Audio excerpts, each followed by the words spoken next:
guud ahaanba waddankan Australia waxa adduunyada dhan uu caan kaga yahay iyadoo waddankan ay ku nool yihiin geela ugu faraha badan le caalamka ee cidina aanay dhaqanin waxa lagu qiyaasaa in waddankan Australia ay ku nool yihiin geel tiradiisu ay gaadhaysay ilaa nus milyuun geelaasi oo badankiisa cidina aanay dhaqanin oo meelaha baadiyaha iska jooga laakiin geela la dhaqdo xiriyaha lagu hayo waxa ka mid ah xeradan aan imika joogo xeradan oo loo yaqaano Kalamunda waxay ku taallaa magaalada Perth oo iyadu saaran badweynta Hindiya geelan haddaba waxa halkan ku dhaqay oo sanado fara badanna halkan ku hayay nin loo yaqaano Chris oo isagu xeradan iskale iyo geelaba ninkaas ay inooga sheekayn doona laakiin geela uu halkan ku hayo caanihiisa la iibiyaa waxyaabo kreemadu ay ka mid yihiin jirka ay dadku marsadaan baa laga sameeyaa waxa kale oo soo dalxiis taga san la ii sheegay dad fara badan oo iyaguna ama geela daawada maadaama geela halkan aan xiriir lagu haynin oo aan inta badan la dhaqanin amaba daawasho kale u yimaada xeradan Chris baa hadaba inooga sheekaynaya bal hadda xeradan iyo geela uu ku hayo Chris, how are you? Good, thank you, young man. Very nice to see you. Chris, tell me about the camp, Kalamunda. So Kalamunda is an Aboriginal name, means smoke or fire, Kala, and Munda is hills or forest. wuxuu yidhi magaca Kalamunda waxa weeye luqadda ay ku hadlaan dadka asal ahaan loogu yimid waddankan Australia ee Aborigines-ka loo yaqaano marka kala waxa weeye dabka buu yidhi Mundana waa booraha marka waa boorihii dabka. Why is it called Kalamunda? Why did you choose that name? Well, we choose the name Kalamunda because of the history of our area, and the Kalamunda spelling also has a C for camels. Fantastic, fantastic. Tell me about the camp. When did you set up? We set up nearly 30 years ago with the camels. I bought one camel as a pet. So you started with one camel? Started with one. wuxuu yidhi 30 sanadood muddo haatan laga joogo ayaan xeradan sameeyay waxaana ku bilaabay buu yidhi neef kaliya oo geela. And how many have you got now? We have 30 camels here on the farm, plus I have another 60 camels on another farm. beerta waxaan ku hayaa buu yidhi 30 halaad beer kalena 60 buu ku hayaa. So originally these camels, where do they came from, Chris? The camels come from the wild. Australia has one of the largest populations of wild dromedary camels in the world, about 500,000 of them, and we can go out and catch some. wuxuu yidhi Australia ilaa nus milyuun neef oo geela baa jooga badankooduna waxa weeye buu yidhi geel aan cidina lahayn oo baadiyaha iska jooga marka imikadan aad dhaqaaqaysaa buu yidhi oo aad ka soo qabsanaysaa. That will be good news for the Somali camel herders. It would be, with plenty of good looking camels too. waxaan ku yidhi waa geeljirii Soomaalida war wanaagsan buu noqon lahaa in inta la iska baxo geel la iska soo qabsanayo deedna wuxuu yidhi quruxday kaga dareen weliba. But this is typically same as the camels that we have in the Horn of Africa. You know, one hump. Yes. Yeah. So originally, where do they come from? These camels. Our camels come from basically the Indian subcontinent, Rajasthan, Pakistan, Afghanistan. So the English brought camels to Australia in the 1830s to 1860s, and we produced a much nicer camel by combining some of the different breeds. And wuxuu yidhi geela Ingiriiska hal keenay waddankan Australia 1830 ilaa 1860 deedna waxa laga keenay buu yidhi Pakistan iyo Hindiya iyo wadamada Asia marka wuxuu yidhi laakiin waxaan laga sameeyay iyagii baa la isku talaalay geelii deedna geela quruxda badan ee wanaagsan baa ka soo baxay. So do you have names for them? All of the camels have names, yes. waxaan weydiiyey inuu geela magacyo u leeyay. What is this one called? This one is Buddha, Buddha. a little fat Buddha when she was born. What about this one? This one is Horatio, Horatio. and this one Wazim. Wasim. So if you say Wasim, will it Wazim, come? Wazim, come here. Wazim, What about this one? Buddha, Buddha, come on, come here, Buddha, come here. Like a typical woman, has a mind of her own. And so who comes here? What services do you offer We offer visitors? all services related to camels. So basically tourism, and we also have a camel dairy. Right. So we milk the camels and we take people for camel rides, and we provide services to the industry who need camels. So And wuxuu yidhi dadka dalxiiskaaba halkan soo booqda beertan waxaa kaloo aanu samaynaa buu yidhi caanaha geela laga liso oo halkan lagu iibiyo iyo waxyaabaha kale ee la manaafacadsado ee geela laga helo. So tell me, Chris, how many camps like this are in Australia? Domesticated camels. I would suggest that there's probably about 15 domesticated camels. Yeah. There are only about 6 camels doing dairy work at present, and the others are tourist related. Wuxuu yidhi ilaa 15 xero ayaa jira waddanka Australia oo geela lagu hayo. Qaar baa jira caanaha iyo waxa iibiya. But according to research, camel milk has many health benefits. So why do you think there's no more camps? The camel dairy industry, there are very few good quality camels in captivity, domesticated, and the industry is very young. Also, the market for camel milk is very low. It's growing for its health benefits, and also from our the people who are coming now to live in Australia who are familiar with camel milk. And wuxuu yidhi dadka isticmaala ama cabba caanaha geela oo tiradooda aanay badnayn ayaa taa hoos u dhigtay, laakiin iminka dadkaas soo badanayaan buu yidhi caanaha geela yaqaana, laakiin la iskuma hayo buu yidhi in dee faa'iidooyin dhinaca caafimaadka ay leeyihin. So which one is your favorite, Chris? Oh, I have so many favourites. Do you have a favorite? I do have a favourite. He is actually working with camel rides already this morning. Okay. So that's Henry. Henry. Henry is a very tall gelding, but he has such a beautiful, pleasant nature. But we have the milking camels also have favourites as well. Okay. Do you drink camel milk? I drink about 2 litres per day. Maalin kasta waxaan cabaa buu yidhi 2 litir oo caana geela.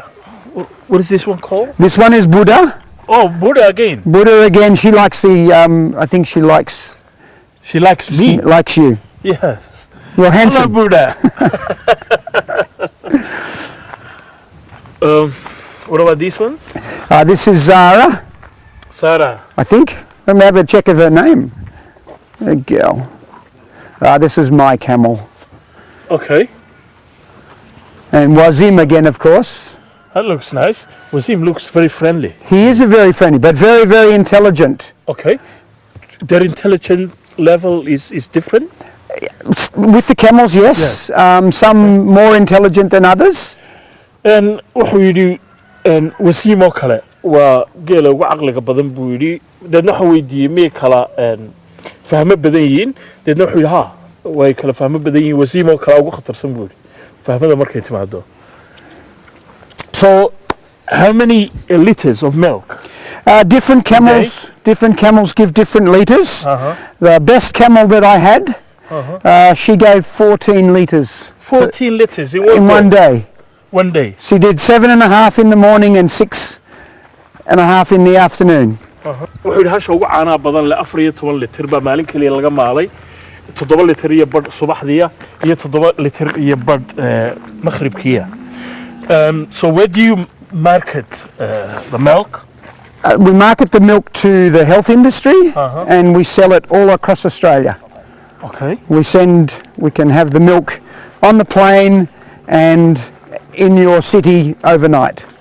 right caanaha waxaanu ka iibinaa buu yidhi australia oo dhan oo suuqyada laga helo waxyaaba caafimaadka loo adeegsado ayaa lagu hayaa.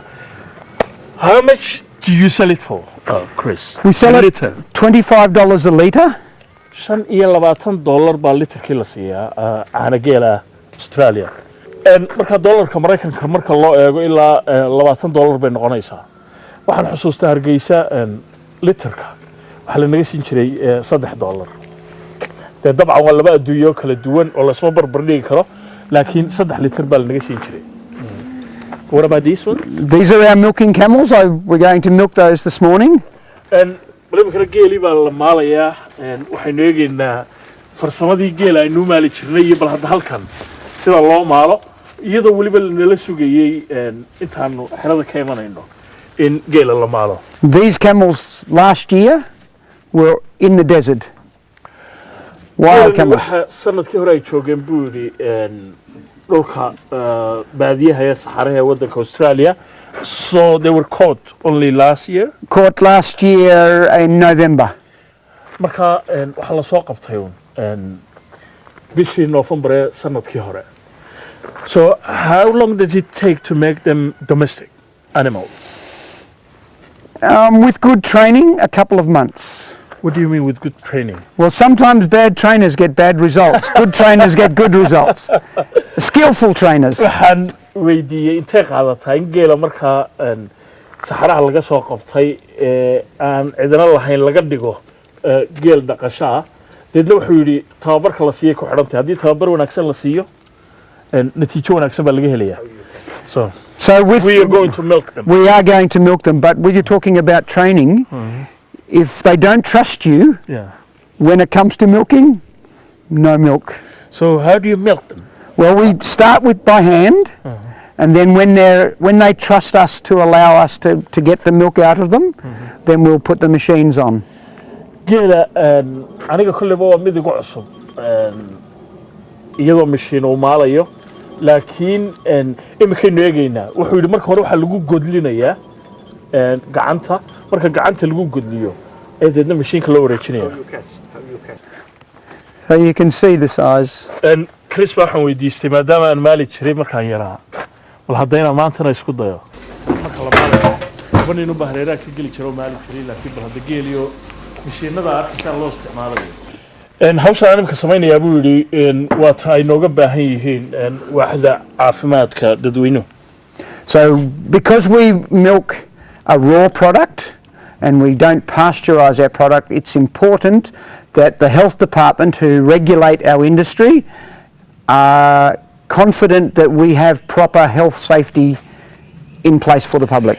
maadaama wuxuu yidhi caanaha sidii lagu maalay oo aan ku iibino oo aanan waxba kala saarin wax kalena lagu darin waxyaabaha inooga baahan yihiin buu yidhi waaxda adeega dadweynaha oo dusha kala socda sida aanu caanahan u kaydino iyo sida geela loo maalo waa in shuruudahooda aanu buuxino. Right, so we need hygiene for our hands, Gloves. so gloves.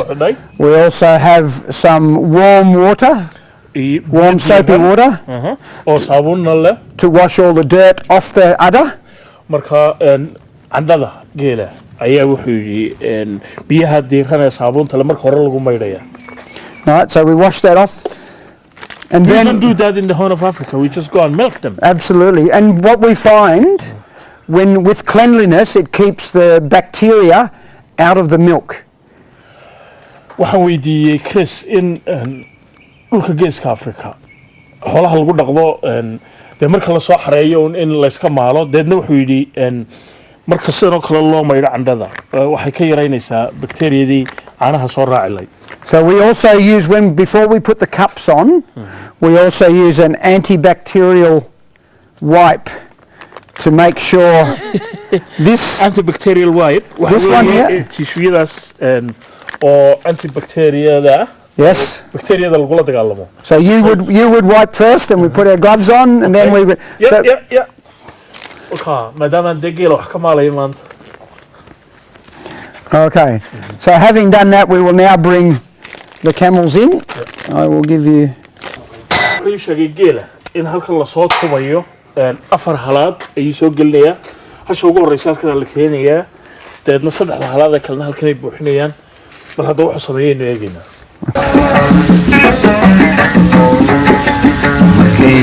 كيديريراهونان يدهونا دجوغان دلودا الجنبان فقدين يرتو وجمع سناتي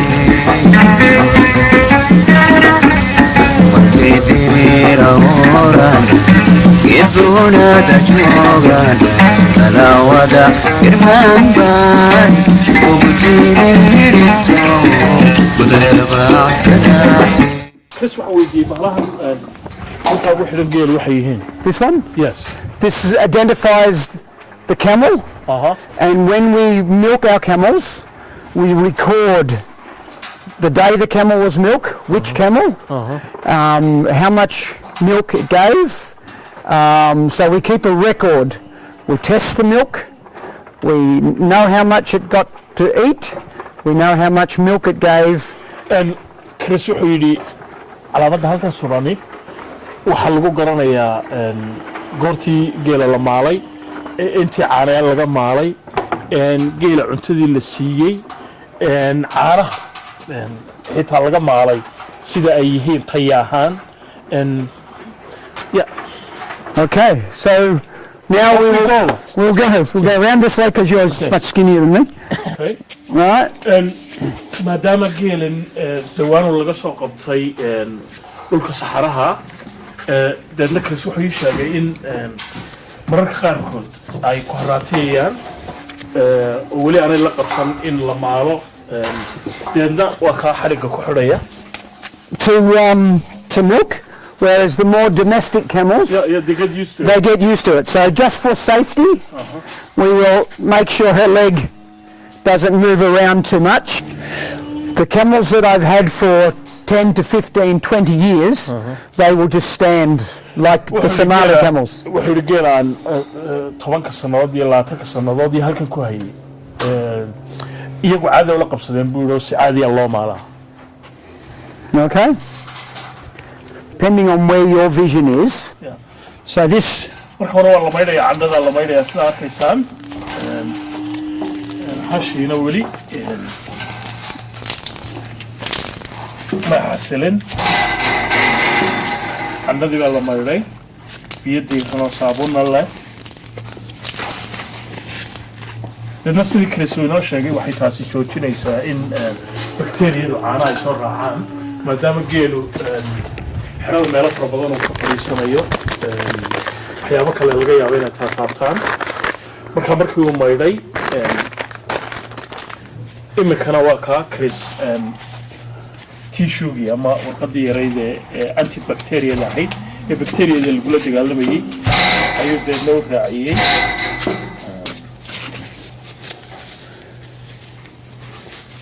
so it's ready for milking now. ready for milking. So baan weydiiyey markayn markaa ay diyaar u tahay in la maalo I'll also check now to see and clear the milk. So okay to make sure she has some milk and it's all clear. okay All right. waa kaa wuxuu eegayaa inay So you can see here, just like you would do in the old days. Now I'm going to start the machine. okay and can we do it by hand or? Oh, we can do it by hand. But Can I try it? you can try it. Bal hadda aniga isku dayay inaan You'll be fine. Come on. bal hadda waxaan isku dayaa Been a while. yeah Been a while since you milked a camel. So it's been a while yeah been a while. marka waa kaa gacanta ku maalay what about the machine We'll put the machine on now. and then the milk will We'll come out. shake it will shake Yep. and the milk will go straight to Into the bucket. okay Into the milking bucket, and then we. I am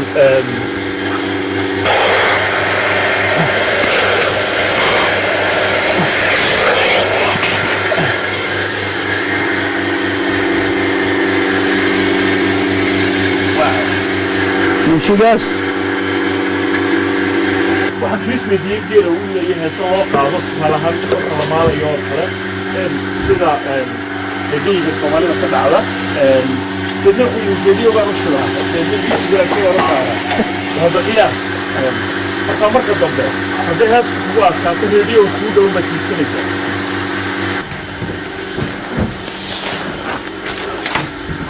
Two.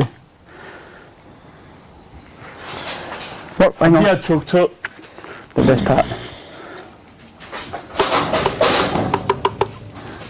waa caanihii oo maca xoorkoodii leh weelka lagu cabayin baa ka duwankii xagga aynu ku cabi jirray laakiin haddii aad joogto meel caalamka ka mid ah oo geelaano ku dhaqnayn oo caanihii geela aad u hiloobaysay halkan ka niyeysay It's fantastic. Thank you. I was saying we don't use cups over there, you know. That's the only difference. When you spoke earlier about the cost of the milk, it's the hygiene and the labour costs of milking the camels that's so expensive.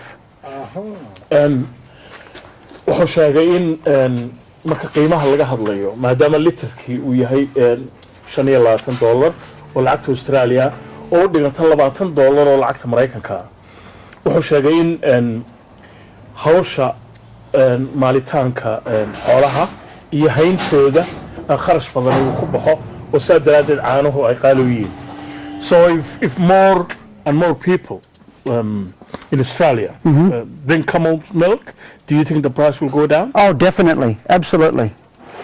marka waxaan weydiiyey haddii dadku uu barto oo dadka reer Australia caana geel ay bartaan in qiimuhu hoos u dhacayo deedna wuxuu yidhi taa shaki kuma jiro geela imkoo la sii daynaya waa ka seetadii ka furaya deedna nirgihii baa lagu sii daynaya markii la maalay kadib innaga laakiin waxay ahaan jirtay intaan la maalin marka lasoo qudlayana waa lagu sii dayn jiray marka dambena waa laga hori jiray dabadeedna marka la maalo kadib haddana nirgaha lagu sii dayn jiray laakiin halkan sidii ma sameeyaan nirgaha lagu sii daynaya deedna waxaynu eegi doonaa waxyaabaha kale krimadu ay ka midka yihiin caanaha geela laga sameeyo haddii Holland aynu ku soo aragnay saabuuntii iyo waxyaaba ay ka mid yihiin roodhi iyo kaliya laga sameeyo caana geela halkanna caana geel iyo cream oo aad wajiga marsanayso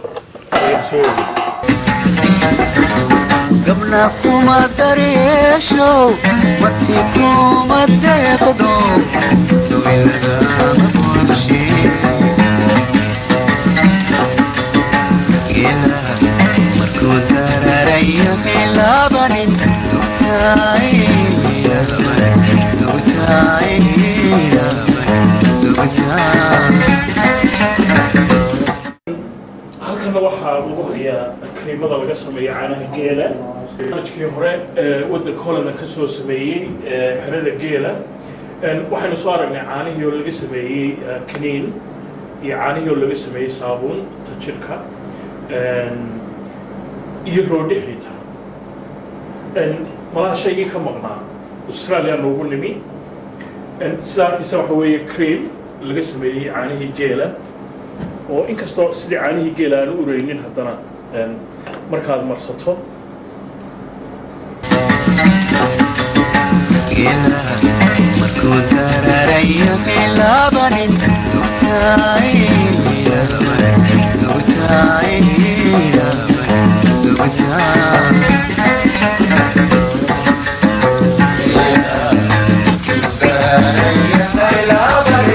دوتاي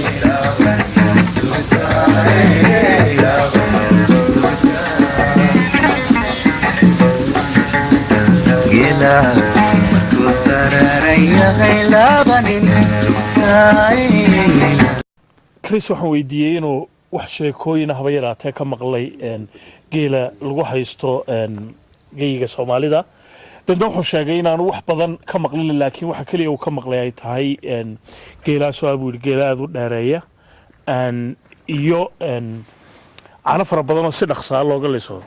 Did you say the milking? Milking, good quality milking. iyo wuxuu sheegay in caanaha laga maalo oo aad iyo aad u wanaagsan iyo inay dheereeyaan geela halkaa jooga waa geeska Afrika intaasoo ma ka maqlay Chris waxaan uga sheekeeyey in geela wax walba laga qiyaas qaato lagu qiimeeyo hadday noqoto guurka hadday noqoto magta hadday noqoto qofka boqol halaad leh in Soomaalidu ay yaqaanaan inuu taajiriyay. Would you consider yourself as a very, very rich man? I consider myself as a farmer who spends all his time and money on his camels. Not so much rich. Chris waxaan weydiiyey in maadaama geyga Soomaalida qofka boqol halaad leh loo yaqaano inuu yahay taajir isdhacay inuu isaguna sidaa isu arko deedna wuxuu yidhaahdo waxaan isu arkaa nin xoolo dhaqataa oo weliba lacagtiisa geliyay buu yidhi geela arkaysaan. These are like my wives. Always wanting something. wuxuu yidhi waa sida xaasaskoo kale yihiin buu yidhi oo geelan iyo mar walba iyagaa u baahan buu yidhi in lacag lagu celiyo.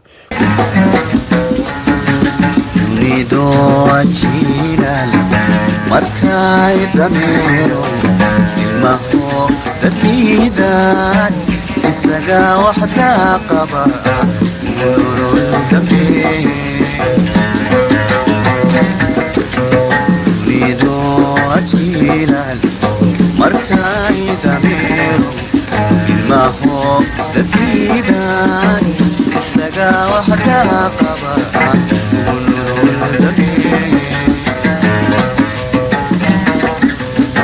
Dihalka gaajada isaga u dulqaato abarkaaga tooge. I heard when there is an increase or large increase of camel population, then the government starts to cull them or kill them. Yes.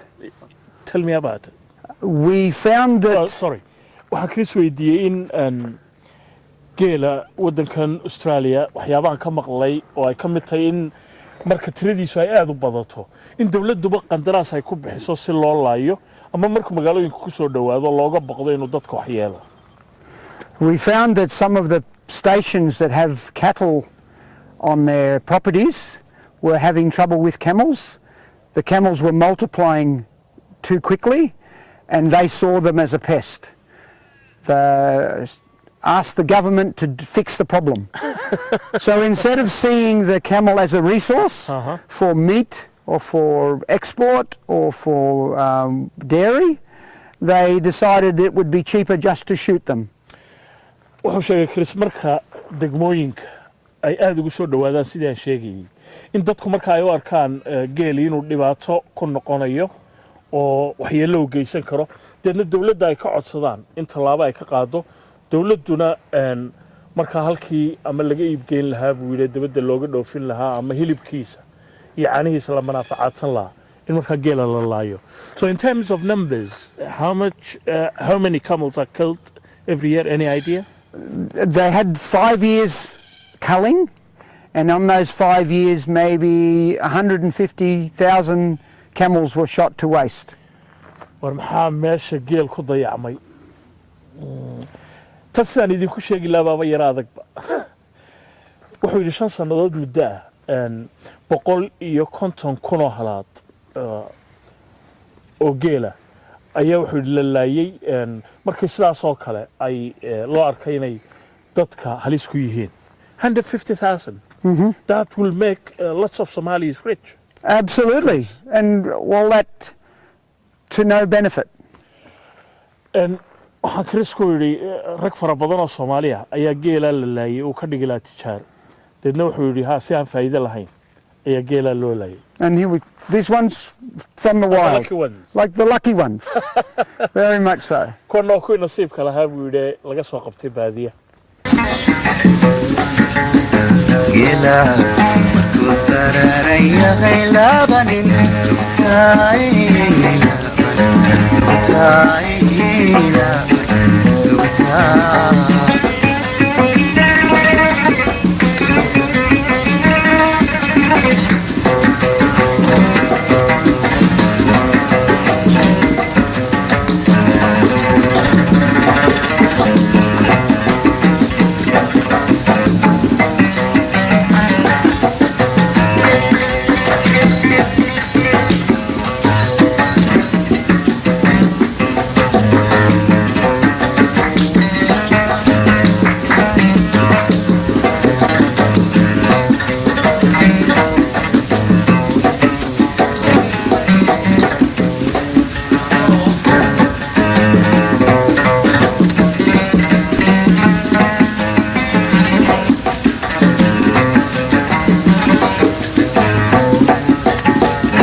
dameero ilmaho dadkiidaan isagaa waxdaa qaba Well, thank you very much. Thank you very much. My pleasure to have you both. Nabadgelyo. No. That's in Somali. Nabadgelyo. Nabadgelyo? Nabadgelyo. Bye-bye. Nabadgelyo, goodbye. Nabadgelyo. markii hawsha aanu dhammaynay iyo barnaamijkii la duubayay ayuu karisna inta nooga dhigay sooriyadii dee geeljiraha soomaalida oo kale oo marka loo soo hoydo dee caanaha dadka u miin litirkaasaa la isiiyey ilaahay haynoo calfo nabadgelyo gela ku dararan yahay labanin taay